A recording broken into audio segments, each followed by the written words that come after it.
Hello नमस्कार। देखो, विभिन्न प्रतियोगी परीक्षाओं के लिए अत्यंत महत्वपूर्ण जो हिंदी के प्रश्नोत्तर हैं वो हम लेके आए हैं।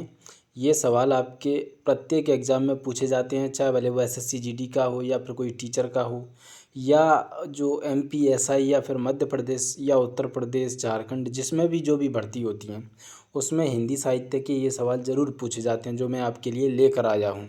तो बने रहिए और इस वीडियो में आपके देखिए जो इम्पोर्टेंट सवाल हैं वो कौन कौन से हैं। देखो, पहला सवाल है कि हिंदी का प्रथम कवि राहुल शंकरतायन किसे मानते हैं? तो ये आपके मानते हैं ऑप्शन बी यानी सरहपा को। किसे मानते हैं? सरहपा को। दूसरा जो सवाल है वो देखिए, आपके दूसरा सवाल है आपके पाहुड़ दोहा किसकी रचना है? तो पाहुड़ दोहा किसकी रचना है आपके? ये किसकी रचना है पाहुड़ दोहा? तो ये रचना है आपके राम सिंह की। किसकी रचना है आपके? राम सिंह की। आपके डायरेक्ट आपके आंसर पढ़िए, यही सवाल आपके डायरेक्ट पूछे जाते हैं, आंसर याद रखिए, ठीक है। तीसरा जो सवाल है हमारा, इनमें से अवधी भाषा की प्राचीनतम कृति कौन सी है? कृति मतलब रचना कौन सी है? तो इसका जो सही आंसर है वो है आपके चंदायन। कौन सी रचना है आपके? चंदायन, जो कि आपके अवधी भाषा की प्राचीनतम रचना है। नेक्स्ट है आपके कि इनमें से कौन सी कृति तुलसीदास जी की नहीं है? तो इसका जो सही आंसर है वो है आपके अनुराग बांसुरी। आपके कौन सी नहीं है? आपके अनुराग बांसुरी। नेक्स्ट सवाल है आपके कि भारत में थियोसॉफिकल सोसाइटी का प्रचारक कौन था? तो इसका जो सही आंसर है वो है आपके एनी विसेंट। कौन है आपके? Any Besant. ये आपके भारत में थियोसॉफिकल सोसाइटी का प्रचारक थी। नेक्स्ट सवाल आपके लिए कि राजभाषा आयोग का गठन कब हुआ था? तो इसका सही आंसर है आपके 1955 बी। राजभाषा आयोग का गठन हुआ था 1955 में।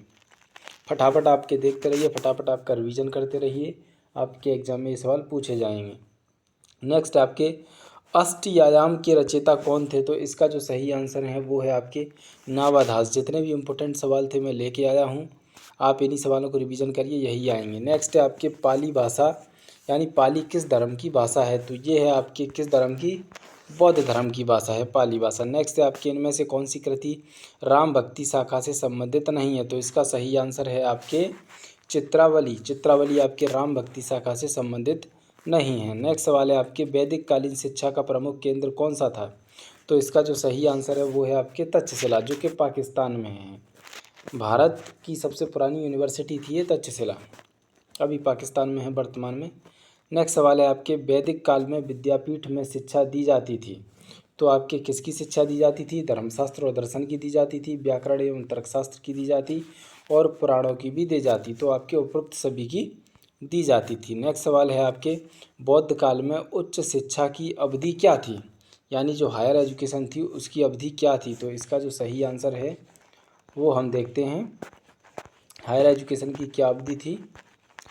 तो इसके जो सही आंसर हैं वो है आपके 14, 15, 12, 18। तो इसका सही आंसर है आपके 12 वर्ष, ये उच्च शिक्षा की अवधि थी। नेक्स्ट सवाल है आपके मुस्लिम काल में प्राथमिक शिक्षा के प्रमुख केंद्र क्या थे? मदरसे, मकतब, और ये ऑप्शन है।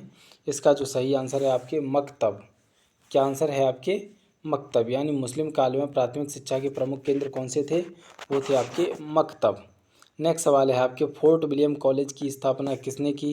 तो इसका सही आंसर आपको सबको ही पता है, आपके लॉर्ड वेलेजली है इसकी स्थापना। और इसकी स्थापना कब हुई थी?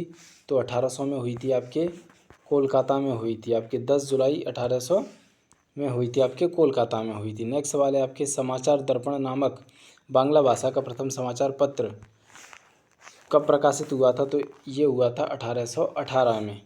तो इसका सही जवाब। नेक्स्ट है आपके माखनलाल चतुर्वेदी की पहली ब्रज रचना किस पत्रिका में प्रकाशित हुई थी? तो इसका सही आंसर है आपके प्रभा। किस में हुई थी? आपके प्रभा में हुई थी।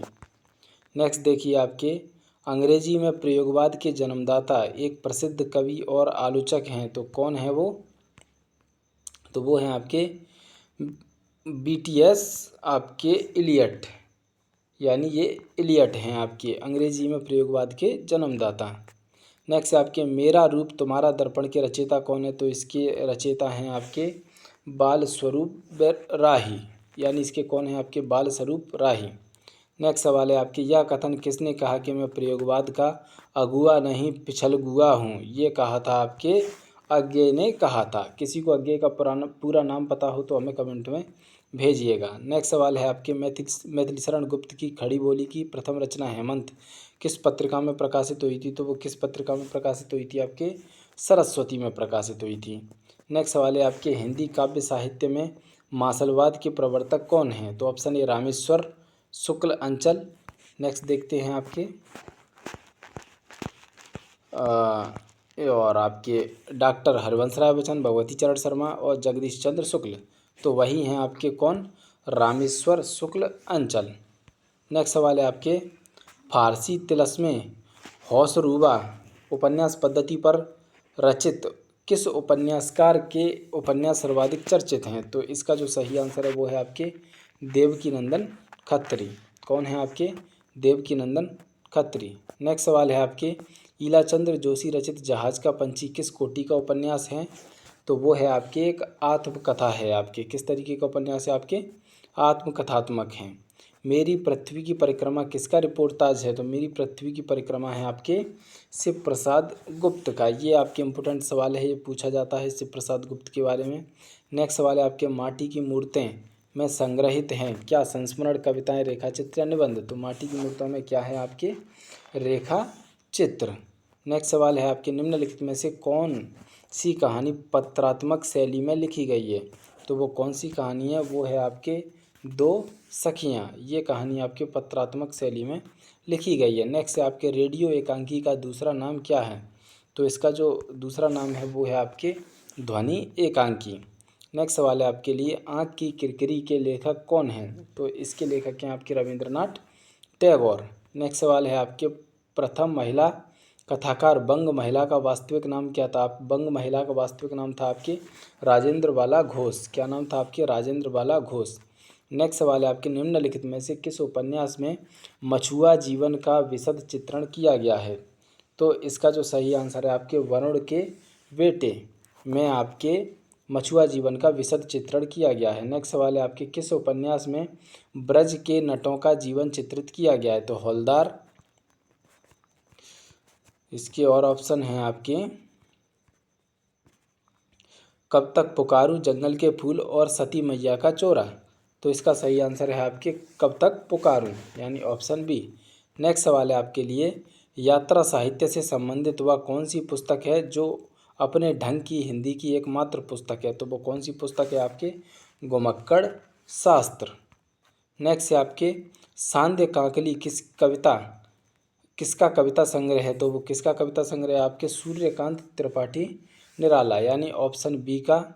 नेक्स्ट है आपके गीत नाट्य परंपरा के सर्वश्रेष्ठ नाटककार माने जाते हैं आपके कौन माने जाते हैं? तो वो माने जाते हैं उदय शंकर भट्ट माने जाते हैं। नेक्स्ट सवाल है आपके किस ग्रंथ में चंद्रशेखर आज़ाद, सरदार भगत सिंह, राजगुरु आदि से संबंधित संस्मरण संकलित है? तो वो कौन सा है आपके?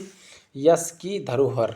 इसमें आपके तीनों के बारे में आपके संस्मरण संकलित है आपके। नेक्स्ट है आपके नागार्जुन कृत बाबा बटेश्वर नाथ किस तरह का उपन्यास है? तो वो कैसा उपन्यास है आपके? एक आंचलिक उपन्यास है। नेक्स्ट है आपके चंद हसीनों के खतूत किस प्रकार का उपन्यास है? तो वो कैसा उपन्यास है आपके? पत्रात्मक उपन्यास है। नेक्स्ट सवाल है आपके हिंदी का सर्वप्रथम रेडियो नाटक है? तो वो कौन सा है आपके हिंदी का सर्वप्रथम रेडियो नाटक? राधा कृष्ण। नेक्स्ट सवाल है आपके तुलसीदास का वह ग्रंथ कौन सा है जिसमें ज्योतिष का विवेचन किया गया है? तो वो है आपके रामाज्ञा प्रश्न में आपके ज्योतिष का विवेचन किया गया है। नेक्स्ट है आपके 40 यानी रीतिकाल को श्रृंगारकाल किसने कहा? तो ये किसने कहा था आपके? विश्वनाथ प्रसाद मिश्र ने कहा था, ऑप्शन बी। नेक्स्ट सवाल देखिए आपके रैपिड फायर तरीके से इंपॉर्टेंट सवालों को हम कवर करते हैं। इसी तरीके के वीडियो आपको मिलेंगे यहाँ एकदम रैपिड फायर। नेक्स्ट सवाल है आपके मैथिलीशरण गुप्त रचित साकेत महाकाव्य के शीर्षक साकेत का अर्थ क्या है? तो साकेत का अर्थ क्या है आपके? अयोध्या। अयोध्या का पुराना नाम क्या था? वो था आपके साकेत। नेक्स्ट आपके झांसी की रानी प्रसिद्ध कविता के रचयिता कौन है? तो वो हैं आपके ऑप्शन बी यानी सुभद्रा कुमारी चौहान। नेक्स्ट सवाल है आपके गुरु नानक के पदों का संग्रह सिखों के धर्म ग्रंथ गुरु ग्रंथ साहिब के किस शीर्षक प्रकरणों में किया गया है? तो ये किया गया है ऑप्शन बी महला। नेक्स्ट सवाल है आपके आदिकाल में रचित साहित्य में कौन सा पक्ष लुप्त हुआ मिलता है? तो वो कौन सा मिलता है आदिकाल में? राष्ट्रीय चेतना का पक्ष, ऑप्शन बी। 45 है, अष्टछाप की स्थापना किसके द्वारा की गई थी? तो अष्टछाप की स्थापना की गई थी आपके ऑप्शन ए यानी विट्ठल नाथ के द्वारा की गई थी। 46वां प्रश्न है कि कठिन काव्य का प्रेत किसे कहा जाता है? तो वो कहा जाता है ऑप्शन बी केशवदास को। सब बच्चा बच्चा को पता है ये। छंदों का अजायब घर केशवदास की किस कृति को कहा जाता है? तो ये कहा जाता है आपके रामचंद्र का, यानी ऑप्शन बी को। नेक्स्ट 48 है आपके छायावाद का वास्तविक आरंभ किस ग्रंथ से माना जाता है? तो ये माना जाता है ऑप्शन सी यानी झरना से, जो जयशंकर प्रसाद की है। नेक्स्ट है आपके 49 निम्नलिखित में से कौन सा ग्रंथ मीराबाई द्वारा रचित नहीं है? तो वो है आपके ऑप्शन सी सुदामा चरित। बाकी नरसिंह जी की मोहरों, गीत गोविंद, टीका और राग गोविंद ये आपके मीराबाई द्वारा लिखे गए हैं। नेक्स्ट आपके सुदामा चरित, ये देखो ख़त्म हो चुके हैं। इतने सवाल थे जो कि आपके काफ़ी इम्पोर्टेंट सवाल थे जो हमने आपके लिए कवर किए हैं। आपके आगे ऐसे ही इम्पोर्टेंट जो टॉपिक वाइज प्रश्न होंगे वो हम आपके लिए लाते रहेंगे। हमारे चैनल को फॉलो कर लीजिए।